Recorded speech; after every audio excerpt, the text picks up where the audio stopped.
Start होते ही हम तबाह हुई दुनिया को देखते हैं। सारी जमीन बंजर हो गई थी, सिर्फ ऑस्ट्रेलिया के अलावा, और ऑस्ट्रेलिया के उस सरसब्ज इलाके का नाम green place of different mothers था। इस सीन में हमें एक लड़की दिखाई गई है जिसका नाम फुरियोसा था। वो बहुत ज्यादा आवाजें आने पर जब देखती है तो नीचे बहुत सारे बाइकर्स थे। उनमें से एक बाइक का फुरियोसा ऑयल पाइप काट देती है। इससे पहले कि वो दूसरे का ऑयल पाइप काटती, कोई उसे देख लेता है और उसे फुरियोसा उसकी टांग में चाकू मारकर भाग जाती है। वो भागते हुए जोर जोर से विसल करने लगी, जिससे उस इलाके के लोग ये जान गए कि कुछ खतरनाक होने वाला है। तभी एक बाइकर फुरियोसा को जाने से रोकने में कामयाब हो जाता है और वो फुरियोसा को लेकर जाने लगे तो उस टाउन के लोग और फुरियोसा की मॉम सब अपने अपने घोड़ों पर बैठकर उन बाइकर्स का पीछा करने लगे। फुरियोसा की मॉम एक बाइकर को मारकर उसकी बाइक पर जाने लगती है तो एक औरत उसको कुछ देते हुए कहती है कि दूसरे लोगों को हमारी ग्रीन प्लेस का पता नहीं चलना चाहिए। फुरियोसा की मॉम एक और बाइकर को मार देती है तो एक बाइकर दूरबीन की मदद से फुरियोसा की मॉम को आते हुए देख लेता है। उतने में फुरियोसा ने एक और बाइक का ऑयल पाइप काट दिया था जिस पर उन्होंने फुरियोसा को बांध दिया था। रात होते ही ऑयल पाइप काटने की वजह से उन बाइकर्स का सारा फ्यूल खत्म हो जाता है जो कि फुरियोसा ने काटा था। मौका पाकर फुरियोसा वहां से भागने लगती है। एक बाइकर उसे दोबारा से पकड़कर चला जाता है। सुबह होते ही हम फुरियोसा की मॉम को देखते हैं जो कि बाइकर्स के इलाके तक आ चुकी थी। वो दूरबीन की मदद से उन बाइकर्स और फुरियोसा को देख लेती है। जो एक बाइकर बचा था वो आकर कहता है कि उन्हें ग्रीन प्लेस का पता चल गया है। तो फुरियोसा बड़ी हिम्मत करके बाइक की रस्सी से उस बाइकर के गले में डालकर उसे मार देती है। इस तरह फुरियोसा और उसकी मॉम उन तमाम बाइकर्स को मार देती हैं जिन्हें ग्रीन प्लेस का पता था। अब फुरियोसा को बाइकर्स के लीडर के पास लाया जाता है जो कि फुरियोसा से बहुत अच्छा बिहेव करता है ताकि वो फुरियोसा से ग्रीन प्लेस का पता चलवा सके। अब अगले सीन में हम फुरियोसा की मॉम को देखते हैं जो कि मरे हुए बाइकर के कपड़े पहनकर बिल्कुल उनकी तरह ही लग रही थी। वो फुरियोसा को ढूंढते ढूंढते हुए उसी कैंप में आ जाती है जहाँ फुरियोसा थी। जब वो आखिरी लड़की को मारने लगी तो वो कहने लगी कि मुझे मत मारो, मैं भी यहाँ कैद हूँ। वो उसे जिंदा छोड़कर फुरियोसा को लेकर वहाँ से चली जाती है। उन दोनों के जाते ही वो अलार्म बजाकर सबको बता देती है। बाइकर्स उनको फॉलो करने लग जाते हैं। वो दूर से ही फुरियोसा की मॉम पर अटैक करते हैं जिससे उसके सारे कपड़े जल गए। वो सूट उतार कर फेंक देती है और फुरियोसा को बाइक देकर अकेले वापस जाने का बोलती है और फुरियोसा को एक सीट देते हुए कहती है कि वापस जाकर इसको जमीन में बो देना। वो खुद बाइकर्स का मुकाबला कर रही थी तभी सभी बाइकर्स उसको पकड़ लेते हैं। उसके बाद वो लोग फुरियोसा को भी पकड़ लेते हैं। वो उसकी मोम को एक दरख्त से बांध देते हैं और फुरियोसा के सामने ही उसकी मोम को बड़ी बेरहमी से मार दिया गया। अगली सुबह उनका लीडर फुरियोसा को कपड़े पहनाकर एक केज में बंद कर देता है। उसके बाद वो यहाँ से भेज देता है। इस केस में फुरियोसा के साथ एक बूढ़ा आदमी भी था। फुरियोसा अपने बाजू पर ग्रीन प्लेस से लेकर उस जगह तक का मैप बना लेती है क्योंकि उसे उम्मीद थी कि एक ना एक दिन वो वापस जरूर जाएगी। अगले सीन में हम सारे बाइकर्स को देखते हैं। उन्हें एक जगह से लाल रंग का धुआं नजर आता है। जब वो लोग उस धुआं वाली जगह पहुंचते हैं तो वहाँ उन्हें एक वार बॉय मिला जो उनको उस जगह के एक किले तक ले गया। उस किले में इमॉर्टल जॉय की हुकूमत थी। उसके पास पानी था जिसकी मदद से वो खुराक उगाकर अपने सोल्जर्स को देता था। बाइकर्स का हेड इमॉर्टल जॉय से डील करने का कहता है कि तुम हमें खाना दो वरना हम तुम सबको मार देंगे। इतनी देर में सोल्जर्स ने लटकी हुई चेन्स की मदद से उनकी बाइक्स को उठा लिया। बाइकर्स का हेड देखता है फुरियोसा एक पिट में गिर गई है। वो फुरियोसा को वहां से निकाल कर जान बचाते हुए भाग जाते हैं। रात के वक्त उन बाइक्स को एक और किला जिसका नाम गैस टाउन था वो नजर आया जहां ऑयल को रिफाइन किया जाता था और उसकी मदद से ही इमॉर्टल जॉय के वेपन्स चलते थे। बाइकर्स का लीडर उस किले पर कब्जा करने का प्लान करता है। यहाँ की सिक्योरिटी काफी सख्त थी तो वो अपने बाइकर्स को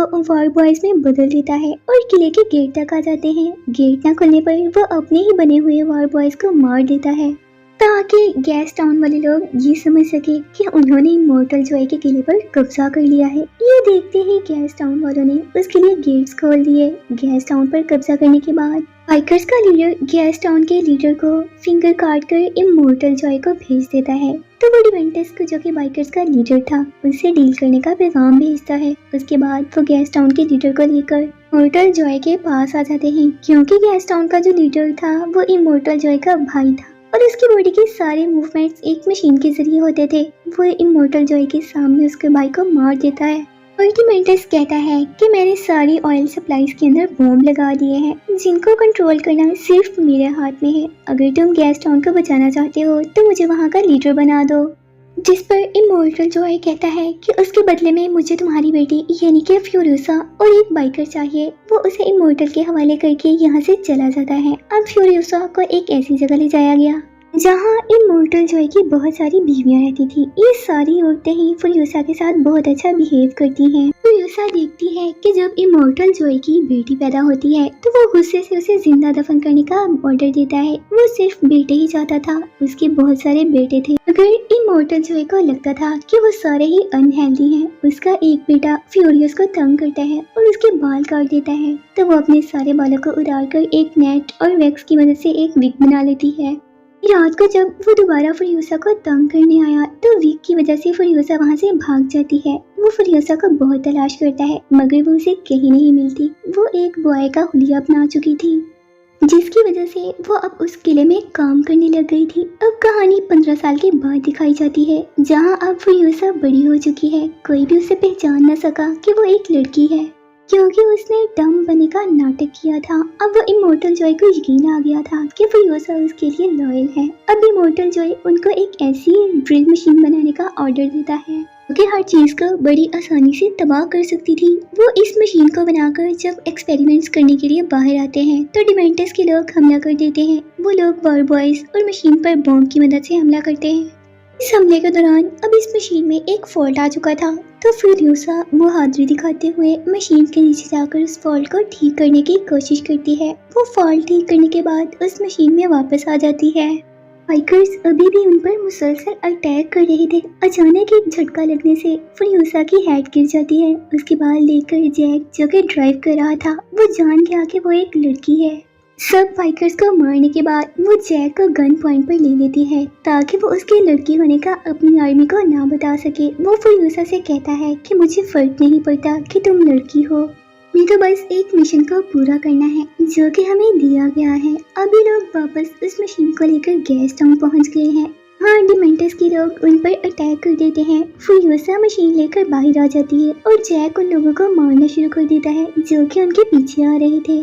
किले वापस आकर इमॉर्टल जॉय को डिमेंटस से मिलने का पैगाम देते हैं। इस लड़ाई के दौरान फ्यूरियोसा को एक तीर लग गया था। जैक उसके जख्म को स्टिचेस लगाता है। वो एक दूसरे पर ट्रस्ट करने लग गए थे। जैक के पूछने पर वो अपनी स्टोरी बताती है और इसको वो सीट भी दिखाती है जो कि उसकी मॉम ने उसे दिया था और अपने बाजू पर बना हुआ मैप भी दिखाती है। अब उनका ऑर्डर मिलता है कि इमॉर्टल जॉय डिमेंटस से मीटिंग करने जा रहा है।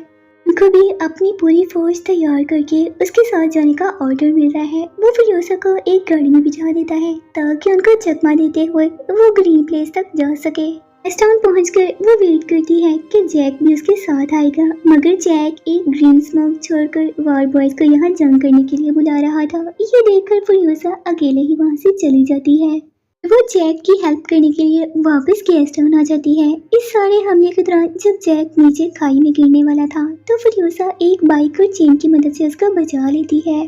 दोनों एक गाड़ी में बैठकर ग्रीन प्लेस जाने का डिसाइड करते हैं मगर ये न जानते थे कि डिमेंटस उनको फॉलो कर रहा है। जैसे ही वो डिमेंटस को देखती है तो उसको शूट करने के लिए बाजू बाहर निकालती है तो उसका बाजू ट्रक और उनकी गाड़ी के दरमियान आ जाता है। ये वही बाजू था जिस पर फ्यूरियोसा ने मैप बनाया हुआ था। अब डिमेंटस उन दोनों को कैद कर लेता है। जैक को एक बाइक से बांधकर घुमा दिया जाता है।